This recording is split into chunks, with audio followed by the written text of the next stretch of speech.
My name is Maisha Moses, and I work for the Young People's Project. And we're here this afternoon to talk about freedom schooling in the context of an era where your right to an education is guaranteed by the state that you live in. And I don't know if everybody caught Marian Wright Edelman's comment last night when she said we need to end education where it's a state lottery and the quality of the education that you get is determined by the state that you live in, the geography where you happen to be born. And so all of these young people up here work in out of school time organizations, and their work is to promote the idea of freedom schooling in mathematics, in the arts, in reading and writing, in history. And so they're going to talk about the work that they do, which is very much in response to the fact that the education system across the country is not serving the needs of so many of our children.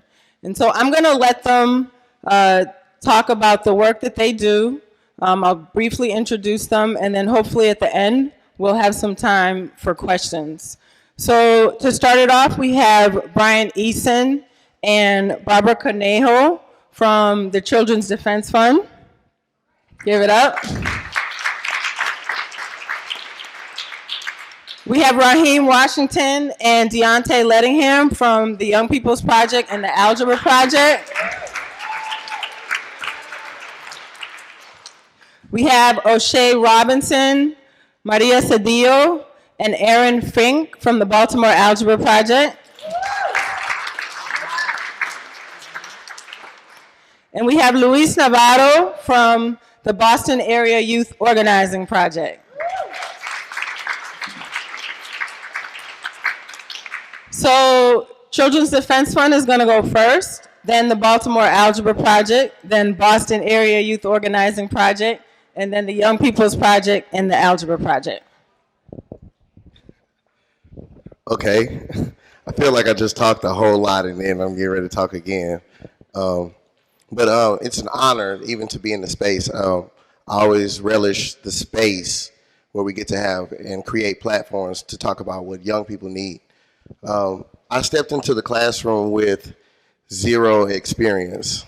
I was a teacher for 8 years. The only thing I had was one summer of Freedom Schools training, and I thought I was going for a summer job.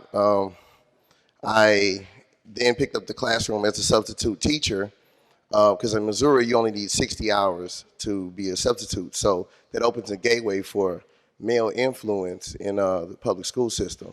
And what I saw immediately was a need for not only male influence, but better promising practices that work, team building exercises that staff needs to go through, because I'm a firm believer in what Marian Wright Edelman says: we have an adult problem in America, not a children's problem. I see it in the hallways in schools. I taught high school, middle school, elementary school, and I settled in on preschool and special needs because I feel like if you can fix small problems, you can fix big problems. Small problems manifest themselves on a big scale with adults, but we can see and identify those practices that work. And I feel like Children's Defense Fund showed me that. And the concept of servant leadership, the modeling that we do for young people, is what changed the culture of every school that I stepped into in the St. Louis public school system. We had lost our accreditation when we first got in. And so what I decided was that the practices that I had seen on the Alex Haley farm was something that we were only privy to, and it was the best kept secret in America, because this works in the classroom. And it also addresses summer learning loss, where children suffer, where they're doing nothing in between school ending and school starting. And how that process adapts, I guess, to the future of education or public school is where we're looking. I mean, I guess that's the frontier, but it changed something in me as a servant leader, and it also changed something in me as a teacher, because I didn't even know I could affect change like that in the classroom. But I infused it into every school I was in. I took a group of sixth graders that had never seen the program before, never seen Freedom Schools, just taught them the simple component of Harambe, which is what we just demonstrated for you here. And that is so engaging that when I left and took a full-time position here in the Southern Regional Office, they continue to do Harambe every day. They rewrote chants, which are how we affirm and remix the negativity in America, and we remix it into positive. Everything that they mean for negativity, we take it and we remix it for positive. And these young people never go home singing their negativity again. Thank you all for letting me share.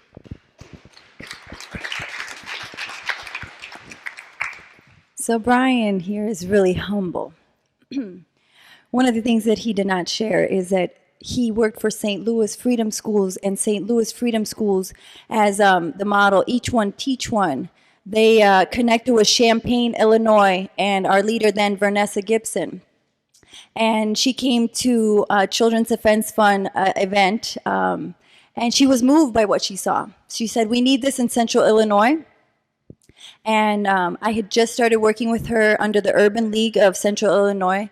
And St. Louis already had freedom schools, and they were very, very well known for their freedom school sites. So they adopted us, the Central Illinois region, and we became kind of like sister cities.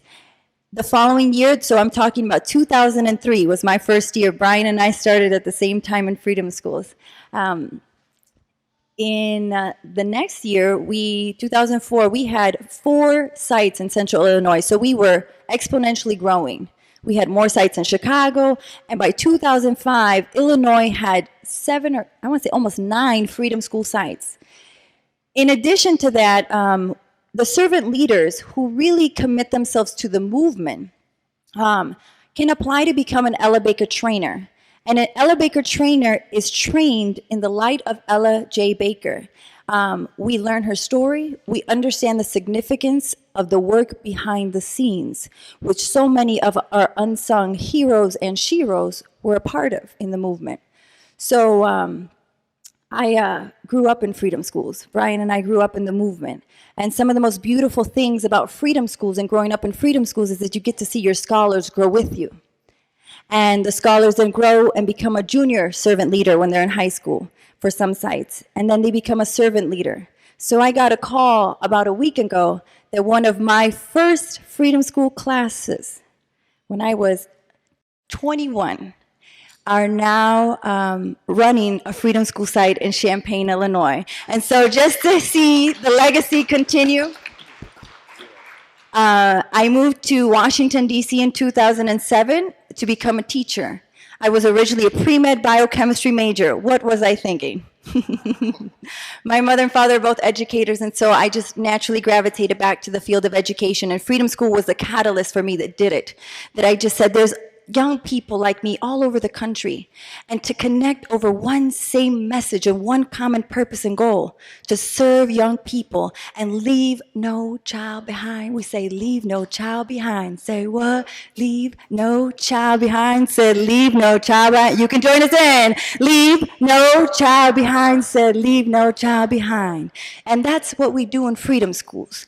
In 2007, I moved to Washington, D.C. I now serve as the vice principal of the Maya Angelou Academy at the New Beginnings Youth Development Center in Laurel, Maryland. It is where DC's adjudicated youth go. So I run a school in a juvenile detention facility now because I need to be in the pipeline if I'm going to dismantle the pipeline. And so this is the work that we truly believe in. And every single trainer, every single Ella Baker trainer that I know and that has been a part of our team and a part of our generation, they're all educators and teachers and vice principals, and we're gonna get every single position until we take over the districts and we reclaim the public schools for our young people. So we're not gonna stop at freedom schools. Now, really quickly, I'm gonna say one more thing just to give you what Freedom Schools is. Freedom Schools is a summer literacy program designed to foster a love of reading in young people. Because through this love of reading, we will therefore foster a love of learning. And that love of learning and self-love, most importantly, this idea that I can and must make a difference. And starting with myself. If I love myself, I can love my family. I can make a difference in my community, my country, my world with hope, education, and action. Thank you so much.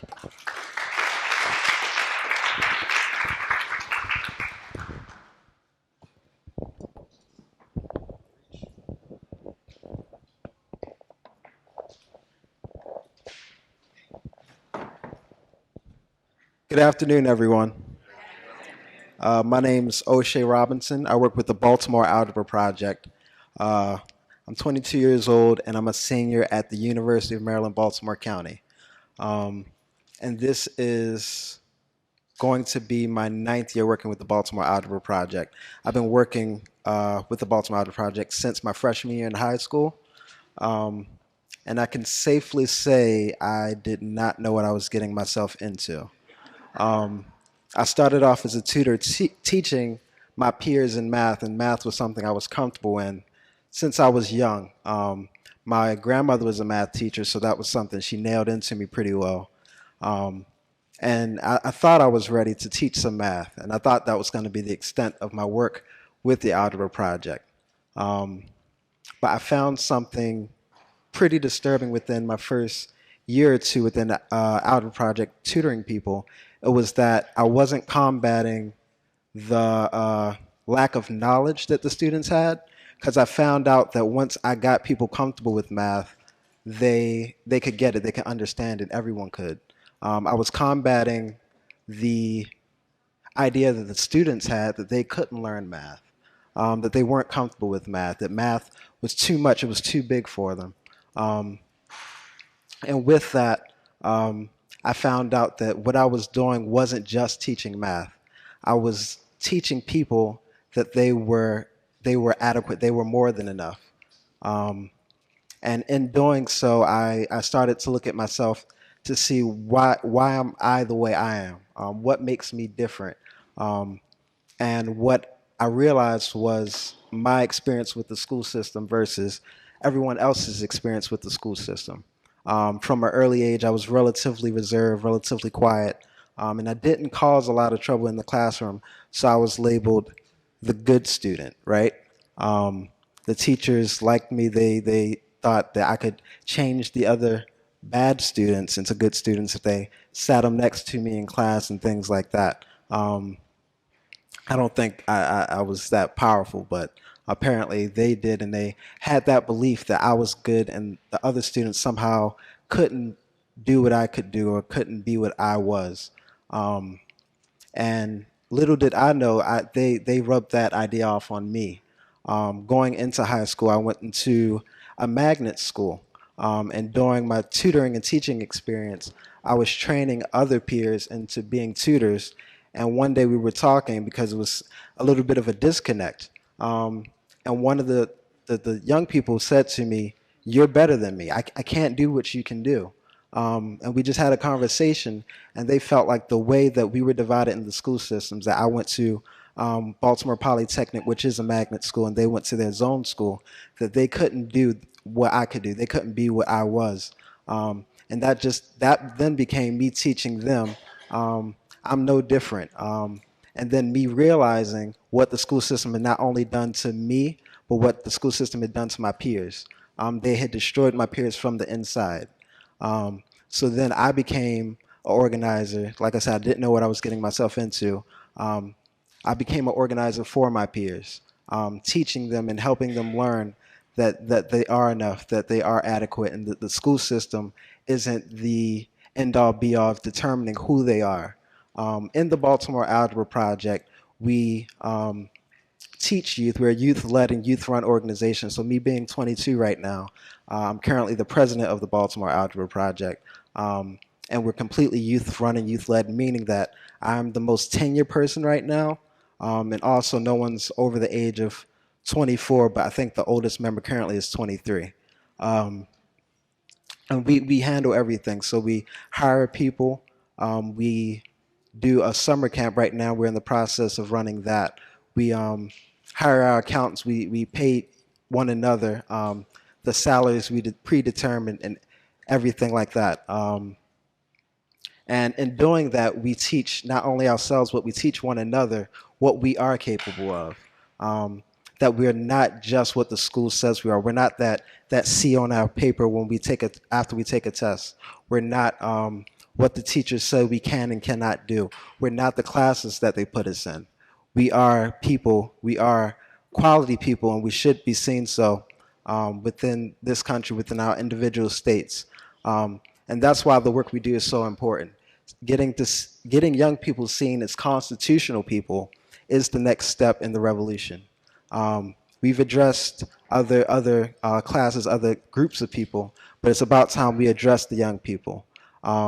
We recognize and we see the importance in what we do, but it's about time that we reward that work and reward that effort with being seen as constitutional people. And I'll leave you with that. Thank you.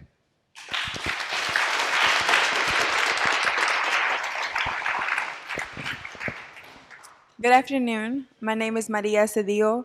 I'm also a worker from the Baltimore Algebra Project. I began 2 years ago as a math literacy worker at a site at my school, not knowing that I would end up being a youth organizer for the Baltimore Algebra Project. In our freedom learning, what I've learned and what we've all worked together to learn is through the National Student Bill of Rights. Our work in the National Student Bill of Rights, also known as the NSBR, has been providing different sectors in order for us to create a space where we all learn the curriculums that we agree with. And so that starting off, my first year in the Baltimore Algebra Project was in the sites where we had peer-to-peer evaluations and learning in rooms after school where we would come together. If you needed help in math, you could come and you could talk to somebody that was of your age and be able to experience the same the problems and challenges that you have in classrooms, and two, the different ways to overcome those obstacles in the classroom. And so that moved on to the NSBR, which then began with a 15-point platform of the actual rights that we believe should be part of the classroom. And so how that works is when we decide what our classrooms should look like, it shouldn't be someone believes that a certain curriculum, such as the Common Core, is what we decide for our students, but rather we take over the classrooms and the schools and become our own freedom learning, in which we decide, one, the curriculum and also how we interact with peers. So that being said, even if we're able to learn from other peers, we're able to interact in ways that are more accessible to us and that meet the needs that we have, because not everyone starts off at the same point. So what the Baltimore Algebra Project does both after school in sites is create a space for freedom learning, and also provides other opportunities for people to come, even if you're not necessarily a part of the Baltimore Algebra Project as a worker, but you can also come and have those same discussions. And we reach out to other points of people around the nation through the NSBR in order for us to create a space where it's not just one area, not just in Baltimore, but we can expand to other places to have that same idea of us deciding how we control our community and not allowing other people to decide that for us.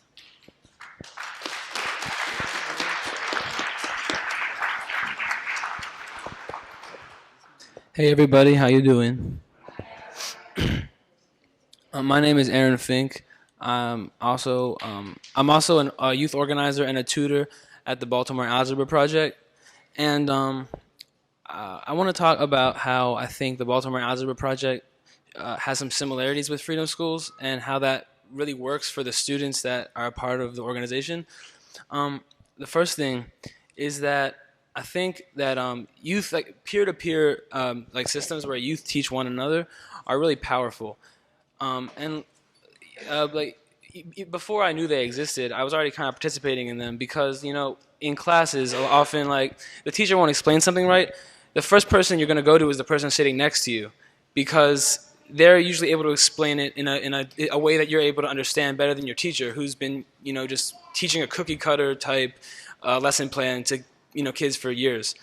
And teachers usually scold you. They're like, no, don't talk to your peers, ask me, which is really silly, because students should be able to communicate and because in the end we're the ones that are walking away with that information. But yeah, from what I've seen at the Baltimore Algebra Project, being like a youth a tutor for like 2 years, I think that there's something really powerful about youth teaching youth. And that is all what the Baltimore Algebra Project is about. At the sites that Maria and O'Shea were talking about, it's usually about like 7 tutors, and anywhere from 10 to 30, 10 to 20 tutees or clients, and basically all the tutors are they're our peers. They're all from high school, and then some leaders from college to offer assistance when needed, and that method of teaching can often be like so much more effective than like a typical classroom environment with like a teacher just speaking to students like I'm speaking to you guys. And so then the second thing I wanted to talk about is how the youth are able to use what they learn at the Baltimore Algebra Project to govern themselves. I'll use one example that the fiscal year starts around this time, and so just like any other organization, the Baltimore Algebra Project has to make a budget, and at the Baltimore Algebra Project, the budget committee is open to pretty much anyone. Any client of the Baltimore Algebra Project, any student, any employee can come and help pass the budget, which will be used to run the algebra project. And so it's kind of interesting that you can use the things that you learn at the Baltimore Algebra Project to govern yourselves and to run your own organization.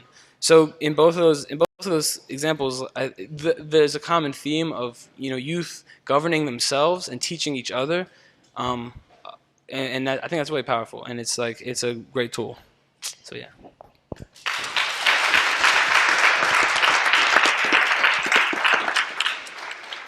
How's everybody doing? My name is Luis Navarro. I'm with the Boston Area Youth Organizing Project. I'm the only one, as you can see.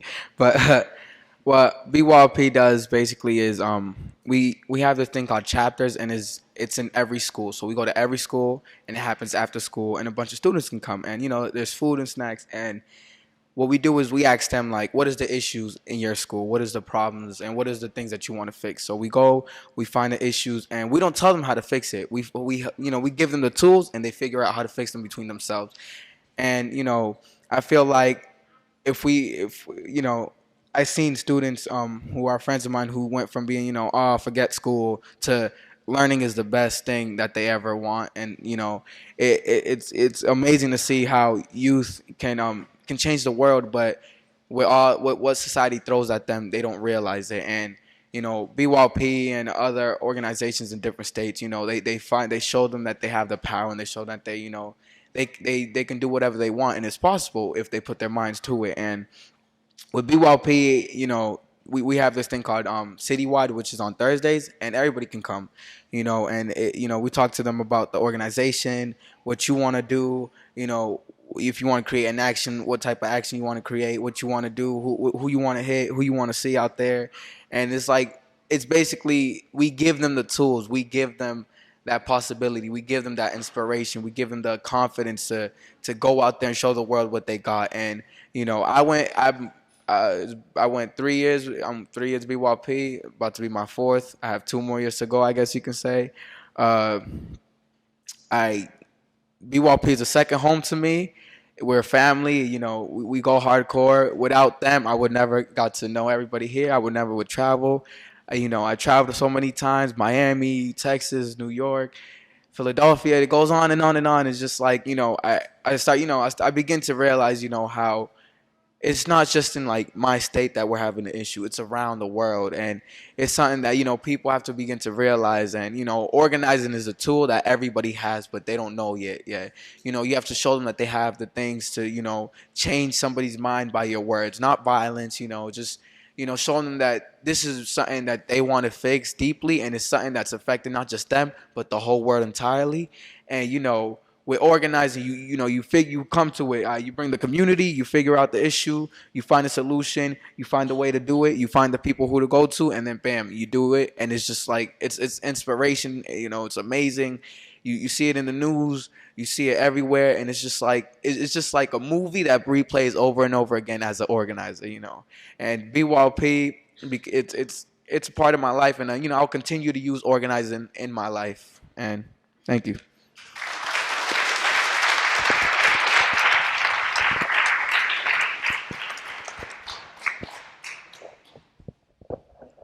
Hey everybody, my name is Raheem Washington. I have been a part of Algebra Project in YPP since the 7th grade, so that's about 7 years now. I'm a graduate at Mansfield OSU, and I would like to tell you guys a little bit about our Algebra Project in our city. We used to, ever since 9th grade, we joined the program, and when we got an Algebra Project, we had we worked as a team. We did a lot of team building with our math. We worked together. Our teacher was great. That was a great thing that we needed. Good teachers in our classrooms, and working together with her helped us expand and work better. You know what I'm saying? We learned a lot from her and from ourselves, and that was a great thing I think for us to do. And oh man, sorry. And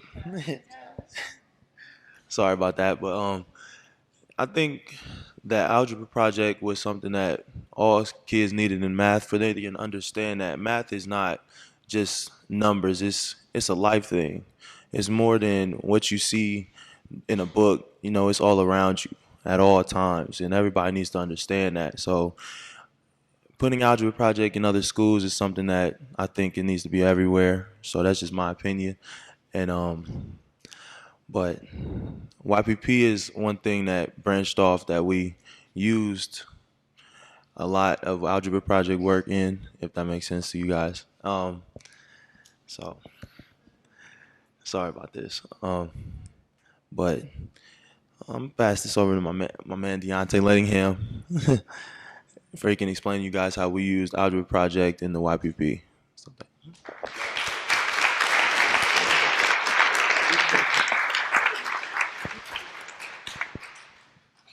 My name is Deontay Lettingham. I've been with Algebra Project and YPP for about 7 years also. I started Algebra Project in the 9th grade classroom. And what bonding with the Algebra Project is being with the same students and being with the same teachers all day, every day with the same math. Is it's like hands-on. Instead of you coming to the classroom, seeing the teacher every so often, and not understanding what they're teaching, and they don't, you can't go to them after school, you can't come to them after class. And what YPP is, it's a young people project, and we bring the algebra project with the young people project is in tutoring the math with the young people, because it starts with the young people.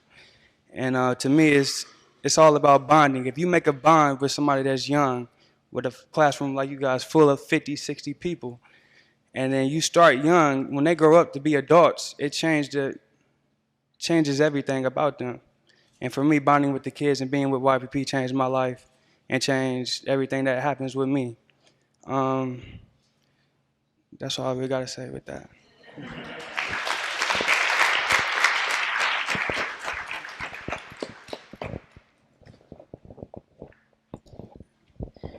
So I have one question. You all threw out a term, math literacy worker, and I don't know if everybody in the audience knows what a math literacy worker is. So would somebody want to explain what a math literacy worker is?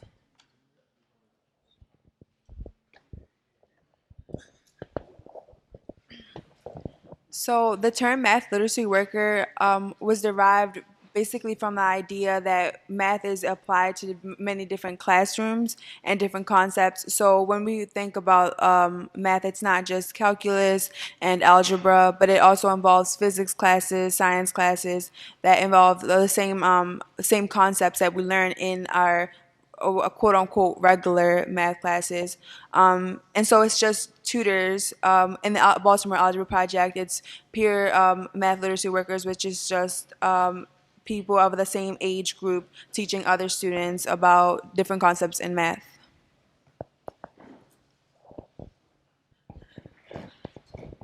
Thank you. So we just have a few more minutes, and I do want to give some time to open it up to the audience for questions. We have a question here. Okay. Okay.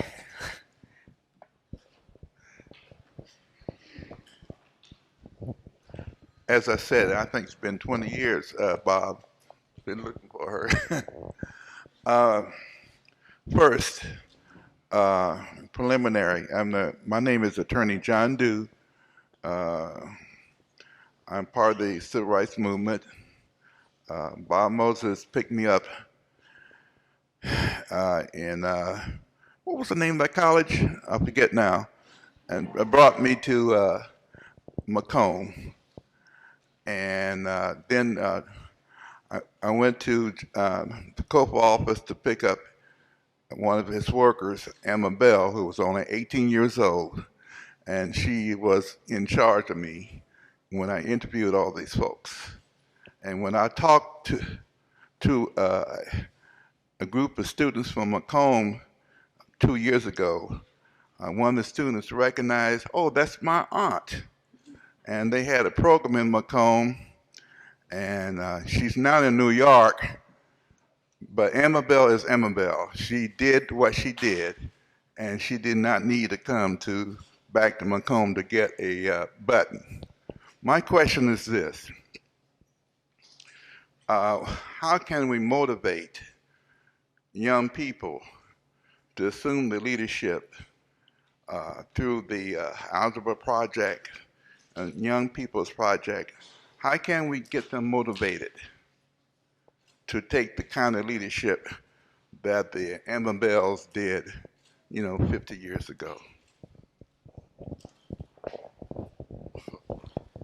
It's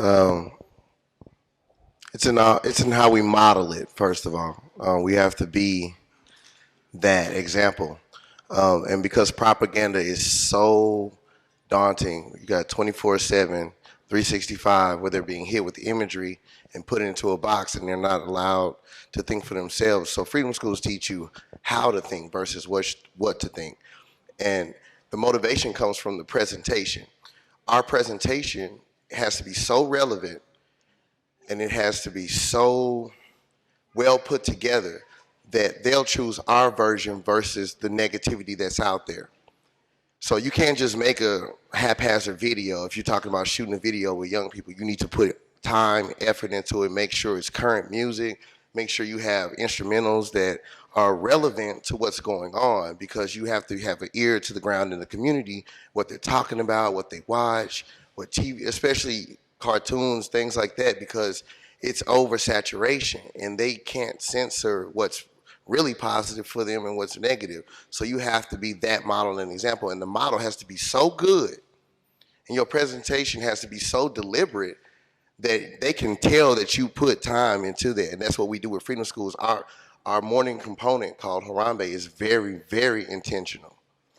Each piece where we take them up to the peak and then we bring them back down so they can hear what we're saying after we've motivated them. Because the motivation is just debate. It's definitely a great start in how we package it, but it's got to be just as good as Drake. It's got to be just as good as Lil Wayne, but it has to be a remix, a rewrite that rewires the propaganda that was put forward. And I would debate any of these artists on a remix that we make that is so good that young people take to it. If they debate me on whether or not we took the song and we took that and made something positive with it. And I would argue anyone down about what our young people need. And that's what I mean by presentation, I guess, if that answers the question.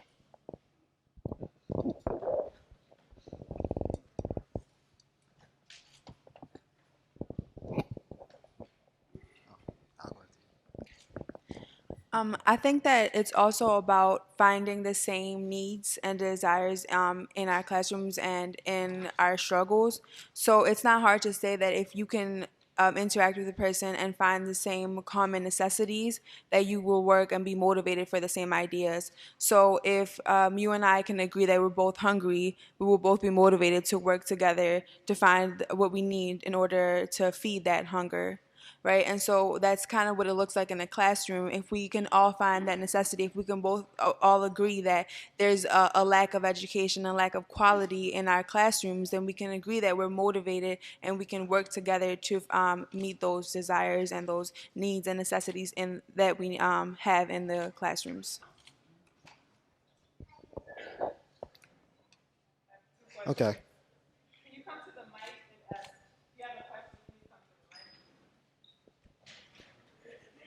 Okay. And just to add to what's been said, I think it's simpler than we would like to think. I think it comes down to empowering our youth, and that's a dangerous word to use. Because to empower someone means to show them what's available to them, show them what they truly are. And that might not be what you like. That might not be what you want them to do. So you truly have to empower the youth, show them what's around them, and then get out of the way. Because it's then not your place to tell them what to do, how to do it, or when to do it. But instead, to motivate people, you support them in the decisions that they make and how they make those decisions. Hi, good afternoon. I'm here with a group of graduate students from FIU in Miami, Florida. And my question is if you could elaborate a little bit on what you mean by students as constitutional people. So when I say students as constitutional people, I mean students need something guaranteed by the government and affirmed by the people around them to be, I don't know, confirmed by the society. So we've talked about just the imagery we've seen on TV and the things we hear about the youth and what we really think when we say the word youth. We've tried to exercise where we want the adults to act out youth. So we create a classroom setting and tell the adults, hey, you're in a classroom right now. You're in the 9th grade, and we'll have a youth be a teacher. And a lot of the imagery and the acting that we see from adults isn't positive. It's not people learning. It's not students trying to pay attention. It's students distracted on their phone or not listening to the teacher or disrespecting authority. And that's what we internally believe, but we don't like to say. And I think to change that, not only within ourselves, but in guaranteeing our students' rights, is important to see those students and those people as constitutional people, and not something else until they become of age or until they act how we want them to act. They're people regardless of what they do or how different they are from us.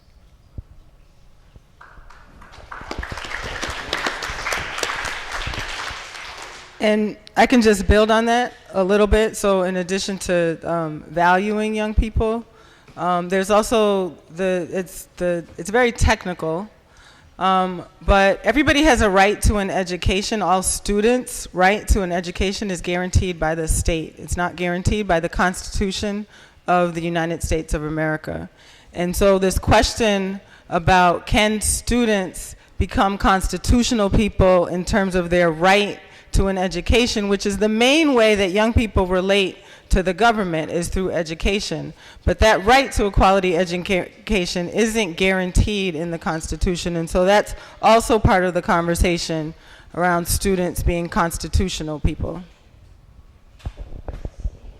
Hi, I'm Janine Heron. Is this working? Yeah. I want to ask about whether there's a VYPP, which would be very young people's project. It's kids who are struggling to read in 2nd and 3rd grade who start to lose self-confidence and self-respect. It's kids a little older than that who start thinking about dropping out and then do drop out of school.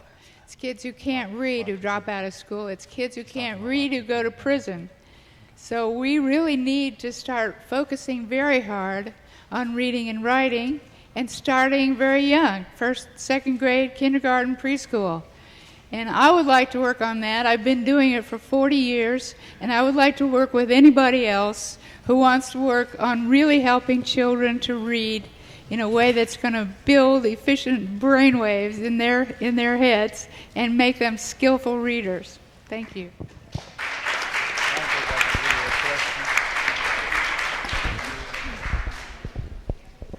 The Freedom Schools program is for students who have completed kindergarten through their senior year in high school.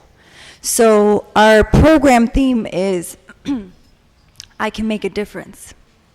And every week we read books that look like our young people, written by young people, written by authors who understand what their life experiences and their inner experience.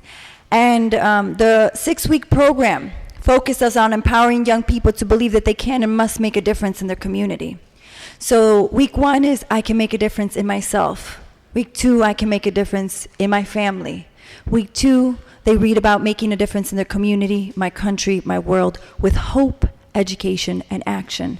And so we do a lot of things with the reading, and we actually have a Freedom School site going on today, so we will be running back there when we finish here. The young people are engaging in cooperative learning. They engage in collaborative work at the age of kindergarten, so we have level 1, level 2, level 3, and 4.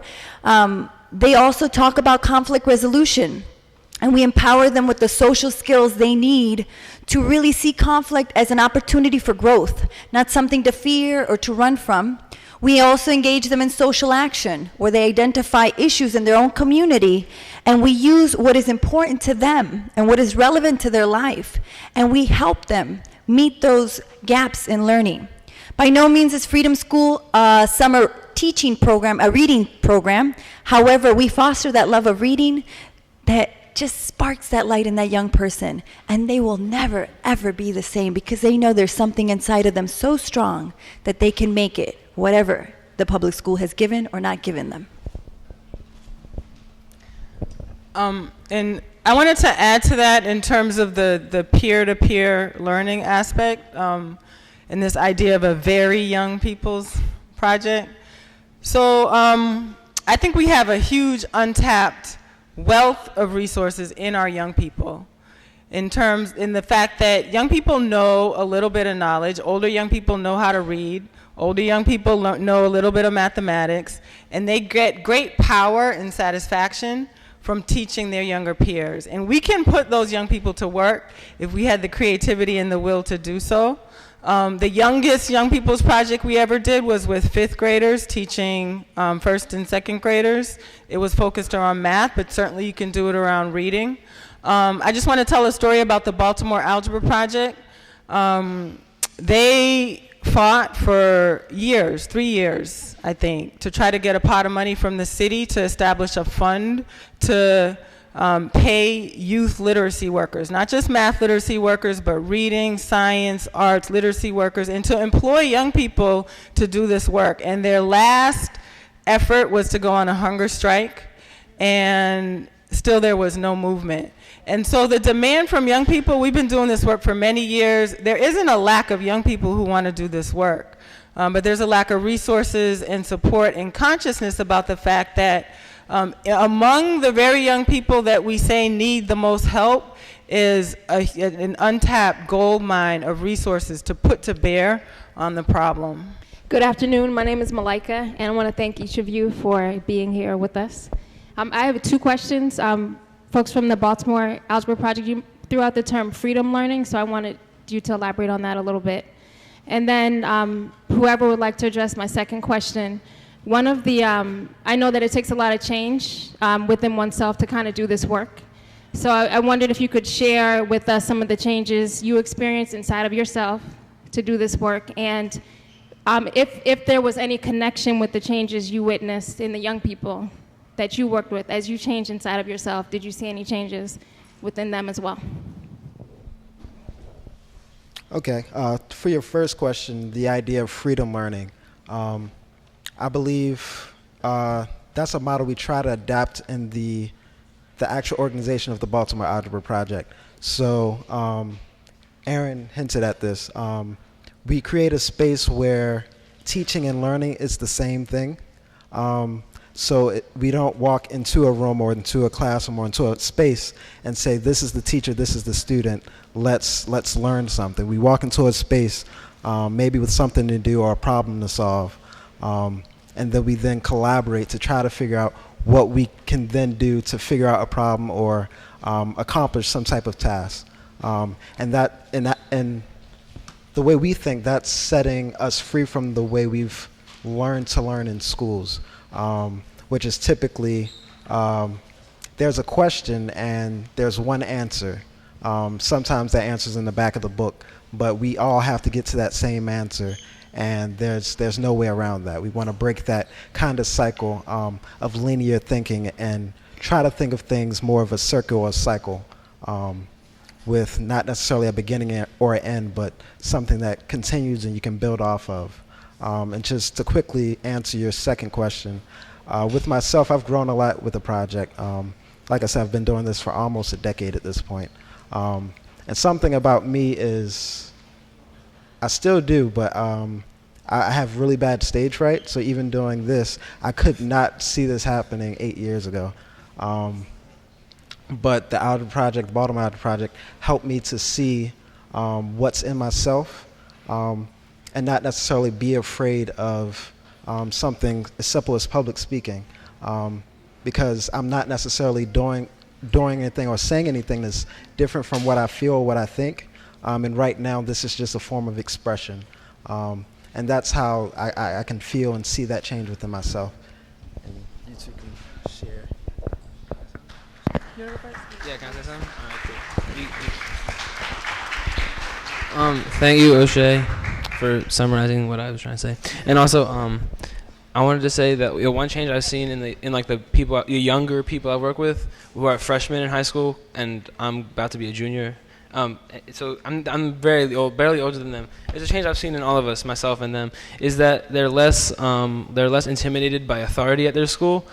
Like, for example, so at the sites, all the tutors that work for us are paid. That's part of what makes the Baltimore Algebra Project unique, is that we are one of the largest employers of youth in Baltimore City. And so so at the beginning of the year, the principal at this one school offered us a certain sum of money, and then because we're all youth, and I guess the principal figured that promises to youth don't really count, the principal shorted us $5,000. So as you can imagine, the freshmen that go to this school were kind of annoyed. And at first they were thinking, well, we can't just go confront the principal about this because that's our principal.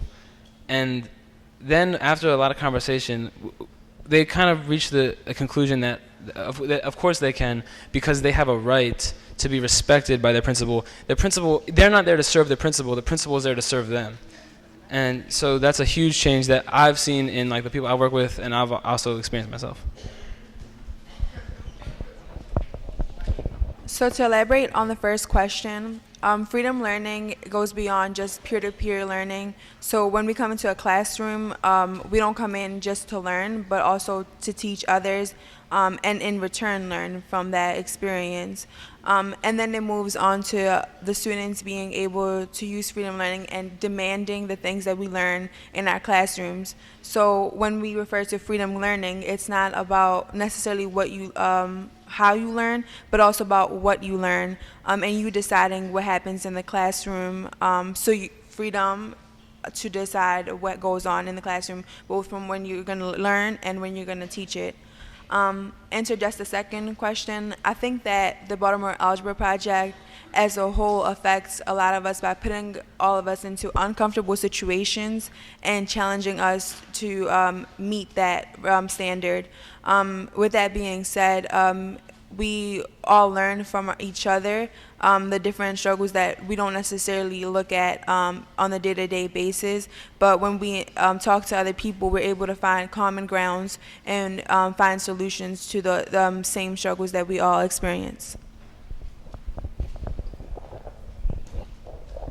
And I would just like to add on the second question that you asked. One thing that kept, I think, me and my friend right here going is how when we would tutor, the way it would just make these young students feel like when they learn something, the way it just makes them want to keep going and learn more and do more.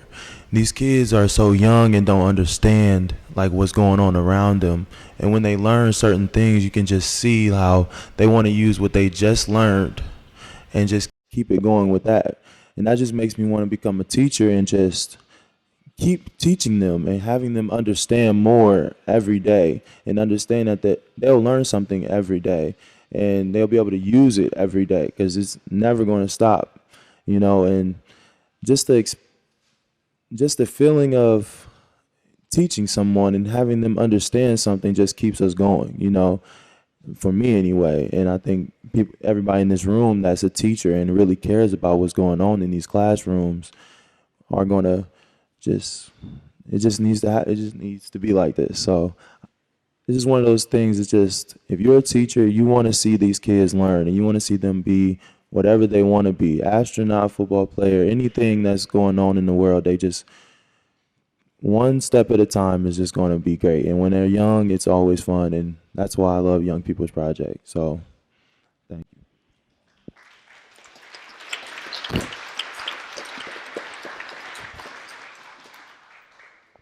Good afternoon. My name is Maylene, and my question is, how do my peers and I get adults to listen to us? Well, coming from a youth, you really have to show them that you're not. Don't fear them, because then they smell the fear off you like animals. They can smell the fear off of you. So it's like it's basically you go in there like they do with their suit and tie, except you go in there as a youth, feeling the confidence, and then once you feel like you have the confidence, to stand up to an adult, then you have the confidence to do whatever you want. So I feel like, just show them, like, just because, you're older than me doesn't mean there's no difference, because, you're going through what's happening now. They went through what happened in the past. So they don't see or realize what's happening to you now. So if you show them, like, I'm going through the struggle, I feel the pain, I feel, what's happening, and you got to listen to me because I know the answer to this, then they're going to, oh, okay, my bad, they're going to show you respect. So if you just show them your confidence as a youth, then they will respect you for your life.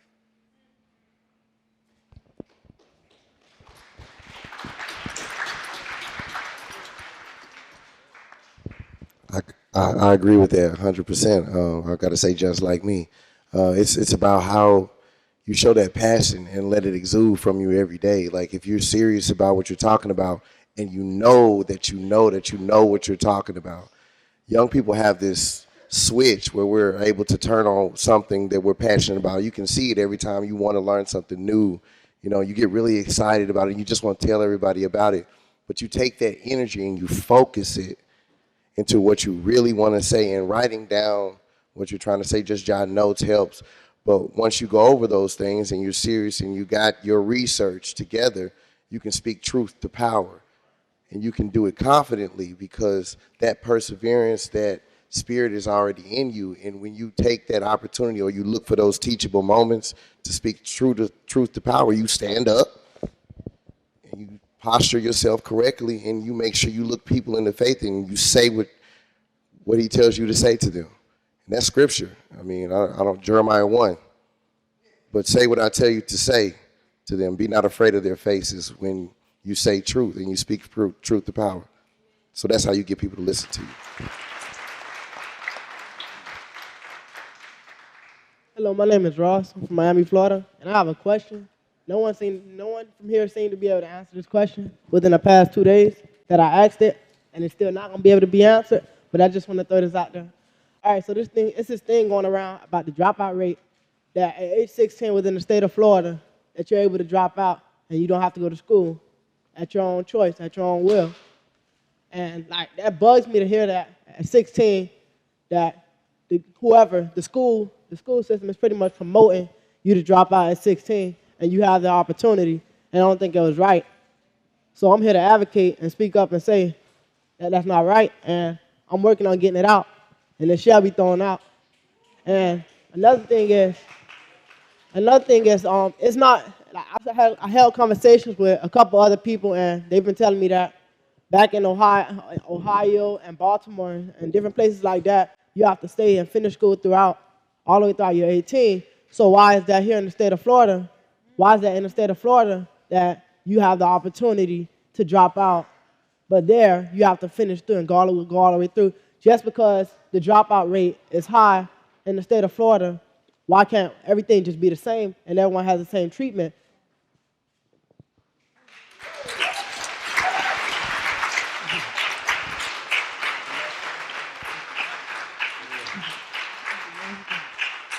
So that was a powerful question, young man. And I thank you for the work that you're doing in the state of Florida and for you bringing it to our attention here. So I just want to say that first.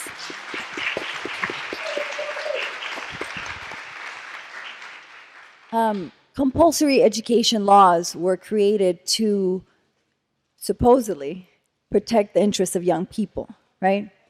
You make very valid points when you say that when you offer a young person a ticket out and their situation over time has been one where they've consistently been denied their needs, right? Consistently been denied a sense of self-worth, identity, a sense of, I believe I can do this, no matter how wrong you're doing me. So I want to bring up address your point, because the young person has to take some responsibility as well for your own education. And that's why I applaud what you're doing, because you are taking responsibility for young people and you're being that light to shine.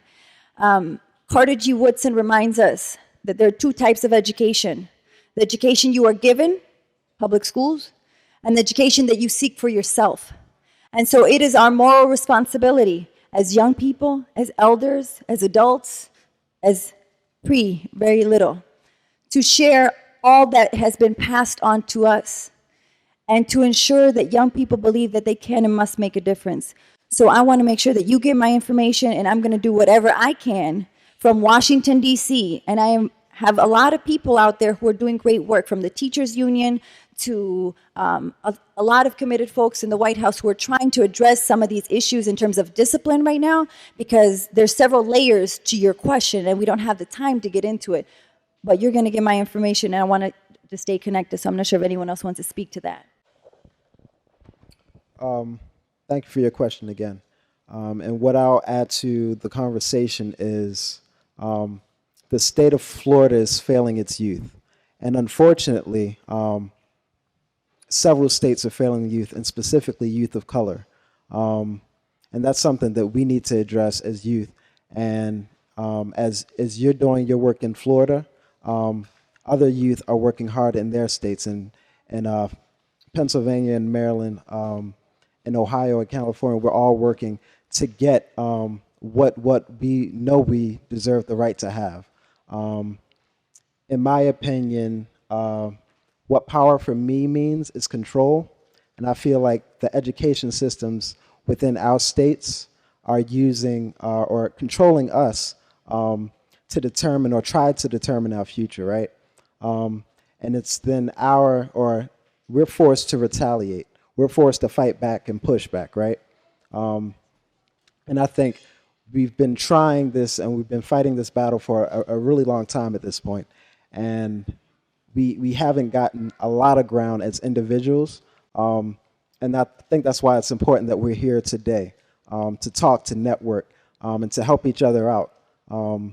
Because the states are going to push us back, and we can sue the states and we can do all kinds of things, but they would have to enforce whatever legislation is passed in that state. So what we need to do is come together and go above them and go to the federal government, which is what the NSBR, National Student Bill of Rights, is all about. And so that we can unite. And so that we can unite and get what we deserve. Thank you. Good afternoon. I'm Crystal Frazier. I'm originally from Charlotte, North Carolina, but greetings from West Virginia, where I live. And my question is about public institutions, schools, and I'm wondering what your relationships are with the public schools in your areas, whether it be in terms of institutional resources like space or materials to run your programs, and what you see from teachers, if there's support or pushback, and what those relationships are and what you imagine they might be and how you might go about shifting those. In particular, because I work in West Virginia, which is one of the poorest states in the union, and I work at a public institution, and I'm thinking about how we can institute some of these programs in terms of funding as well.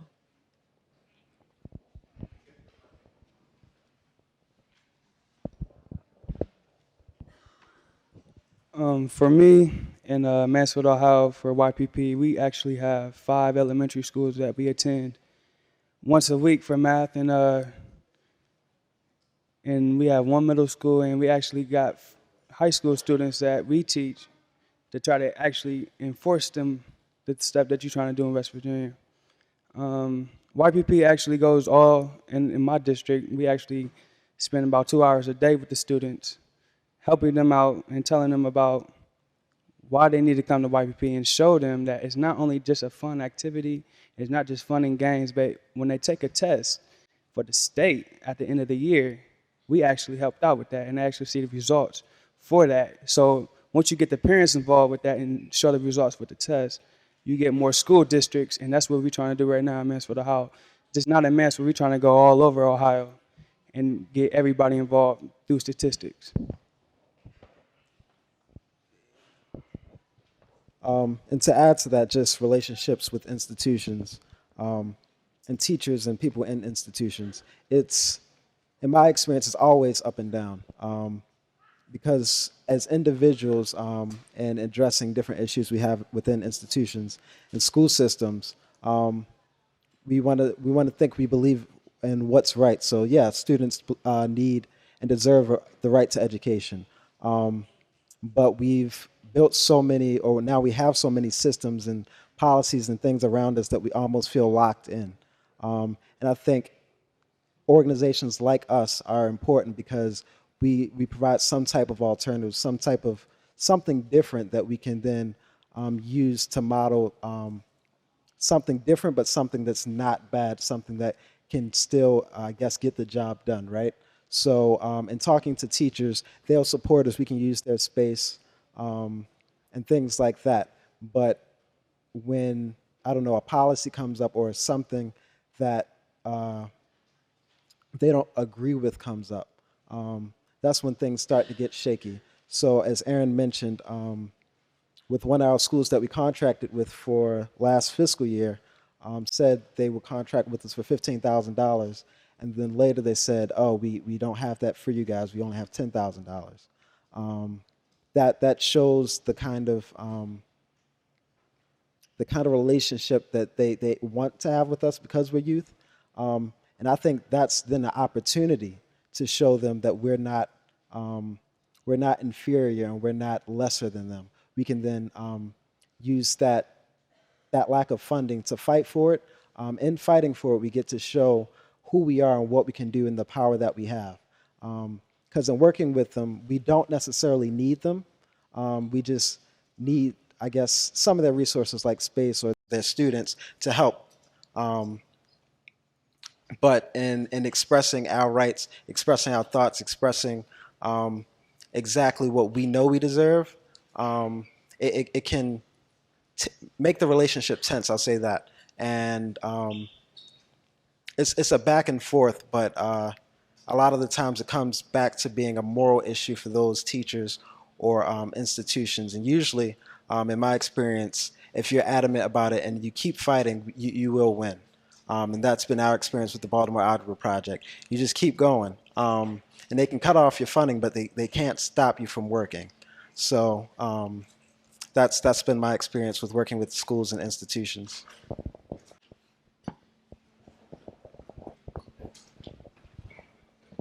The reason I wanted to see Maisha, because of the failure that I endured as a civil rights lawyer in Dade County Public Schools 20 years ago. I was able to get the Dade County Public School System put thousands of dollars in what I call a minority youth tutorial program to be implemented by 6 community schools in the Dade County Public School System. The only success was in the Latino community. But in all the other 5 communities, there was resistance. The resistance came from several sources. Number one, the money was Dade County Public Schools that put into the community school program on a district level. Then they allocated that money into 6 areas where there was a community school.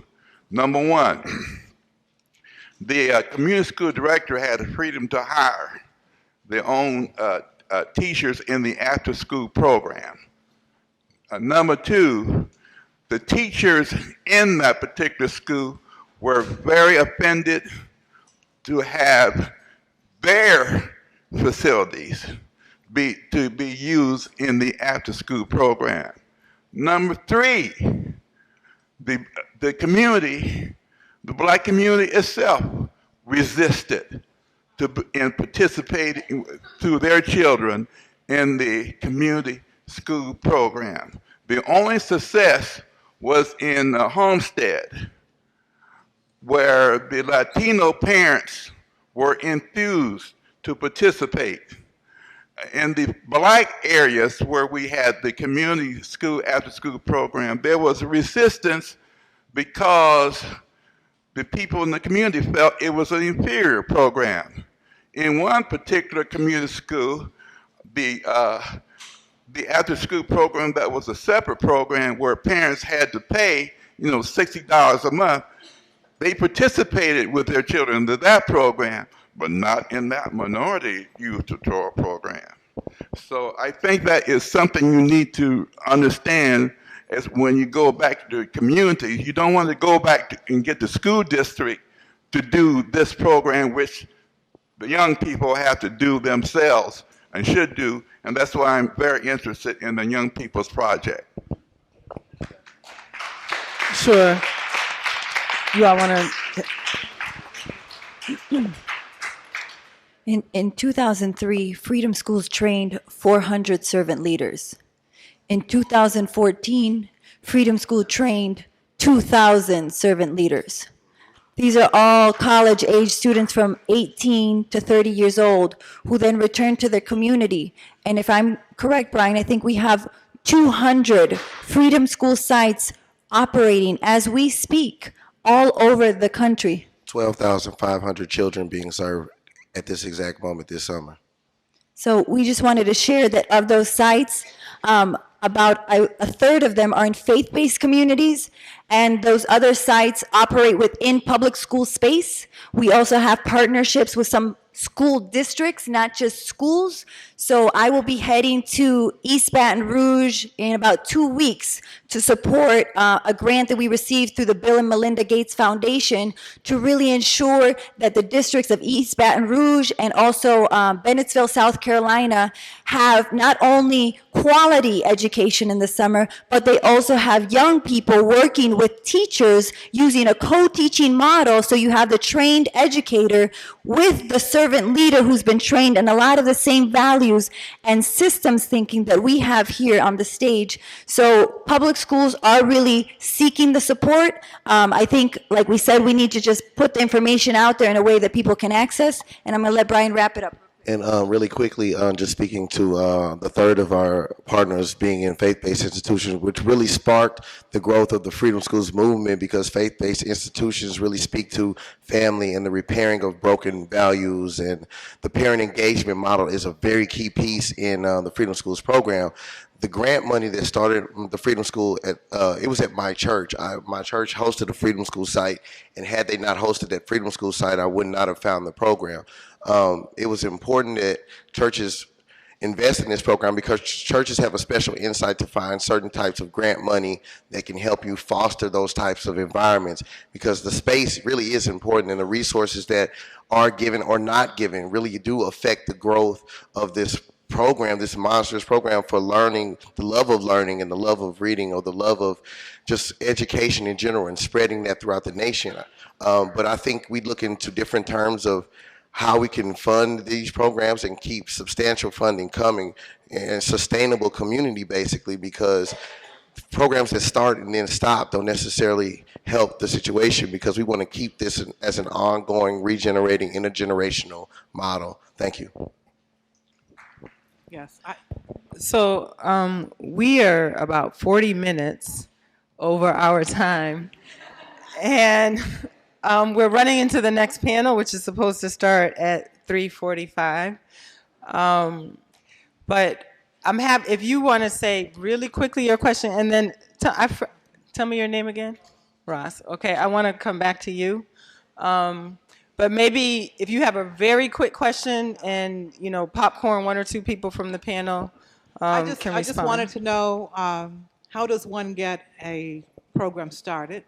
And you were starting to talk a little bit about faith-based communities. I'm very interested in hearing more about that. How does a faith-based community Freedom School operate? I'd like to know more about that. And if you could address also here in Mississippi, where are the Freedom Schools and YPP projects? I know there's one in Macomb and there's one in Jackson, but I come from a rural community, very small rural community, and I would be interested in getting some ideas about how we could get one started, because within the district might not be the likely place to go. Sure. So I'd be happy to talk to you more about that. We have a small YPP project in Jackson and, like she said, Macomb, but we can talk more afterwards. And that Freedom School site is located in Macomb. There was one on Jackson State's campus, but we're revisiting funding for that one again to be started next year. But the idea in the next 2 to 3 years is to spread Freedom Schools all over Mississippi, because Macomb is really starting up their Freedom School site again, because that was one of the very influential places in the movement in terms of Freedom Schools. Also, I work in the Southern Regional Office, Communications and Outreach. I just moved here from St. Louis to Jackson. This is just where the work is. So we'll connect, and we'll make sure you get in touch with that. And I think, isn't Albert Sykes the director, YPP in Jackson?